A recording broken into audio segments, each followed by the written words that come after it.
Ndege aina ya Beechcraft Bonanza ilipata ajali huko Pennsylvania Jumapili alasiri, ikiwa na watu 5 kulingana na mamlaka ya shirikisho la anga. Ndege hiyo ndogo ilianguka karibu na kijiji cha wastaafu kusini mwa uwanja wa ndege wa Lancaster.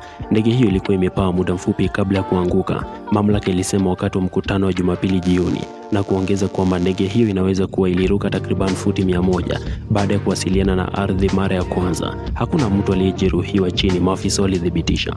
Abiria wote 5 walisafirishwa hadi hospitali kuu ya Lancaster, ambapo timu za majeraha na dharura zilikuwa tayari kutoa huduma kulingana na msemaji wa hospitali hiyo. Wawili kati ya wagonjwa hao baadaye walisafirishwa hadi kituo cha Lake Valley Health Network na wafanyikazi wa ndege ya Penn-Star. Msemaji huyo alisema na mgonjwa mmoja alisafirishwa huko kwa ambulensi ya ardhini.